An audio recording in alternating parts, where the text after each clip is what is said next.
Hi guys! Today we're going to talk about a disease that has continued from the Middle Ages to now. About dwarfish disease. If you want to know more about this disease, and find out what we should do to keep our baby with it until the end of this video.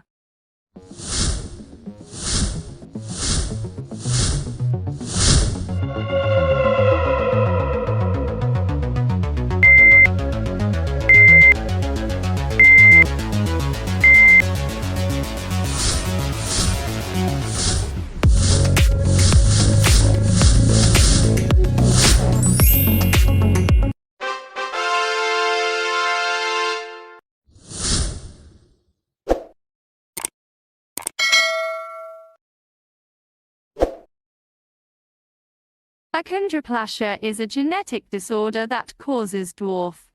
In this disease, bone growth, especially in the hands and feet, is impaired, but the size of the trunk remains relatively natural. The history of achoneroplasia from a medical perspective dates back centuries. This genetic disorder is one of the oldest types of dwarfs known in humans. The following is a historic overview of this disease. Ancient and medieval. Artworks and sculptures in ancient civilizations, such as Egypt, Greece and Rome, show that short-lived people have been known for the characteristics of achoneroplasia. In ancient Egypt, some shorts had a special social status, and even attended the pharaoh's court. For example, a person named Sum. In the Middle Ages, people with dwarfs were usually known as court clowns, but in the community did not have a specific scientific or medical status. Century. With the advancement of medical science, scientists began to register specific dwarfs.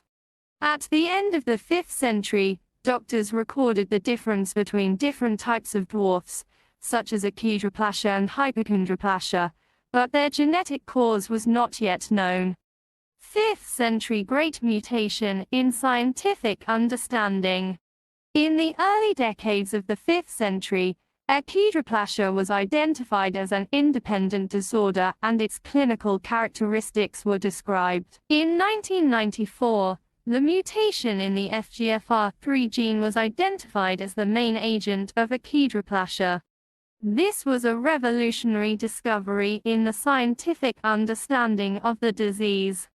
Further studies have shown that this mutation is usually caused by a new mutation de novo, in sperm or eggs, especially at an older father. 5th century rehabilitation, genetic counseling, and improved quality of life have increased. Treatments such as vuceritid injectable drugs to help bone growth have been approved that can increase the stature growth of the affected people slightly. The gradual efforts of scientists throughout history have been historically and cannot be identified as the main discoverer, but some key figures have played an important role in identifying the disease. Jacob von Phil was one of the first physicians to describe the difference between different types of dwarfs in the late 9th century.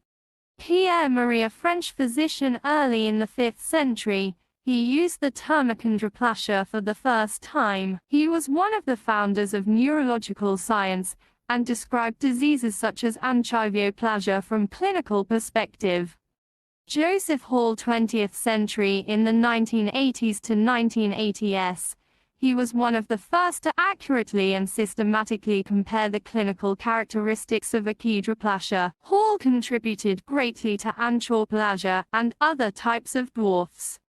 Dr. William Bayes and his colleagues were the first teams to conduct genetic research on families with achoneroplasia history. Dr. Francis Collins, although Collins is best known for the Human Genome Project, genetic teams discovered the jump in the FGFR3 gene during the same period. Dr. William Bell and others this year, the mutation in the FGFR3 gene was recognized as the main cause of achoneroplasia. The article that introduced this leap was a turning point in the genetic understanding of the disease. Key scientists in genetic discovery of achondroplasia. 1. The French team led by François Rousseau. 2. The American team led by Ray Chiang or Chiang. 3. Lawrence Laurier mallet. Short appearance, features final height, usually about 120–130 centimeters, trunk relatively natural, but short organs, hands and feet short, large head with prominent forehead, flat nose, short fingers, usually middle finger and ring finger with distance. Apparent and clinical review methods. Bone photography, genetic testing to confirm mutation in FGFR3 inheritance, dominant autosomal, that is, if one parent has a defective gene, it is likely to be transmitted to a child. However, most of the cases, about 80%, are new. Its cause in the FGFR3 gene, fibroblast growth factor receptor 3. This mutation causes the growth of cartilage to disrupt the bone. Pictures associated with achoneroplasia 1.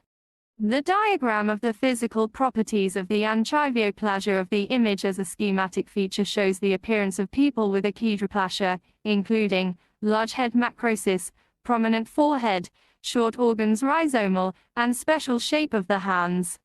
The child with achoneroplasia is using a V-carene image, showing a child who uses walker to move because of achoneroplasia. This image represents the motor challenges in this disorder. Comparison of a child and adult with achoneroplasia. In this image, the apparent differences between the child and the adult with achoneroplasia are well displayed, including short organs and facial features. The image of a child with achoneroplasia shows the image of a child with achoneroplasia playing, indicating the daily life and the joys of children with the disorder. There is no definite helpless therapist, but physiotherapy for bones in some growth in specific cases, psychological and social support.